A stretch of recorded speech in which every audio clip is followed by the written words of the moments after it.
You drive past them every day. The manicured lawns, the oversized SUVs, the quiet cul-de-sacs. To the naked eye, this is the picture of the American dream. But beneath the surface, something is rotting. We aren't just looking at a housing crisis anymore, we're looking at a complete detachment from reality. Today, we expose the ghost assets, the hidden financial illusions that are hollowing out the middle class, while a select few harvest the equity from under your feet. For the average American, the home is a fortress. It is a symbol of status, security, and stability. But in the world of high finance, a home is merely a line item on a ledger.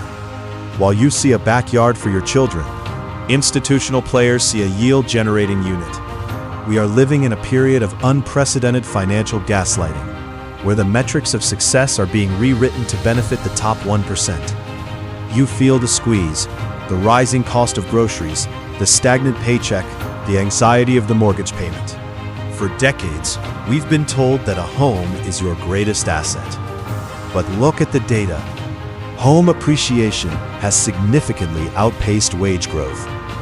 When an asset grows faster than the income of the people who live in it, you no longer have an investment. You have a bubble propped up by debt. You aren't building wealth, you're feeding a debt cycle. Think about the math of the last 20 years. If your home value doubles, but your purchasing power is halved by inflation, have you actually gained anything? The answer, statistically, is no. You are experiencing nominal gains. On paper, you are richer. In reality, your ability to trade that asset for a higher standard of living has diminished. We have been conditioned to believe that as long as the comps in our neighborhood are rising, we are winning. This is the first level of the illusion. It encourages the consumer to take on maximum leverage, the 30-year mortgage, binding their entire future to a single illiquid asset. By the time So, how do you hedge against the phantom economy? First, stop viewing your primary residence as your sole retirement vehicle. Diversify into cash-flowing assets. Position yourself to benefit from the infrastructure, not the debt. The dream isn't dead, it just requires a new map.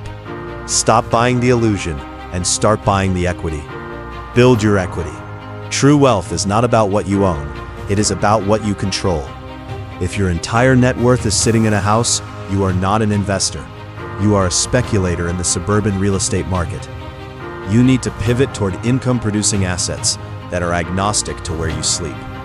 This means looking at ETFs, dividend growth stocks, digital storefronts, or private equity opportunities that operate with the same logic as the institutions. Start thinking like a shareholder. Start analyzing the macro trends instead of just the neighborhood comps. Enter the institutional investor. Private equity firms aren't buying homes to build communities. They are buying them to build portfolios of rental income. By removing inventory from the market, they create artificial scarcity, turning the American dream into a perpetual rent trap. You aren't building equity, you're paying the dividend on someone else's balance sheet. This is the ghost asset mechanism in action. When massive hedge funds use low interest rate loans to outbid families for suburban homes, they aren't looking for a place to live. They are looking for a reliable, inflation-hedged revenue stream. They buy in bulk, they standardize the management, and they raise the rents. When you rent a home owned by an entity you will never meet, you are effectively working a portion of your month just to transfer your labor value to their shareholders. You are no longer a citizen of a neighborhood. You are a tenant in an asset class. The inventory is being vacuumed up. Why do we tolerate it? It's the sunk cost fallacy. We've poured our identity and savings into these properties. But the wealth gap isn't caused by inflation, it's caused by poor asset allocation. You are trapped by the emotional weight of a house that no longer performs for you. To admit the model is broken is to admit we've been played. The sunk cost fallacy is the most powerful tool in the institutional arsenal. We have spent so much time, energy, and capital maintaining the illusion that the home is the ultimate investment that we refuse to analyze it objectively. We equate our worth with our property value. When the market turns or the cost of ownership becomes unsustainable, we double down. We take out home equity lines of credit to pay for a lifestyle we can no longer afford, trading our long-term financial freedom for short-term consumption. This is exactly what the ghost economy requires: a population that is emotionally and financially locked into an asset. The era of set-it-and-forget-it homeownership is over. The institutions have changed the game, and they are playing with a stacked deck. It is time for you to change your strategy. Don't just be a consumer of the American dream. Become an owner of the underlying engine. The illusion is fading. The reality is that the future belongs to those who understand where the capital is flowing.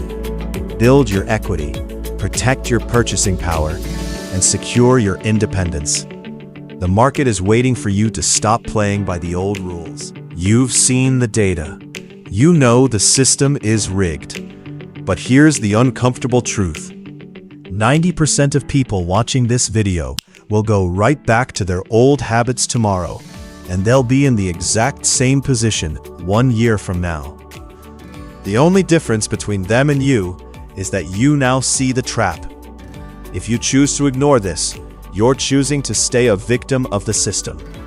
If you want the actual, actionable blueprints to escape, you need to be in our inner circle. The next video is going to be even more exposing. I suggest you subscribe now so you don't accidentally miss it.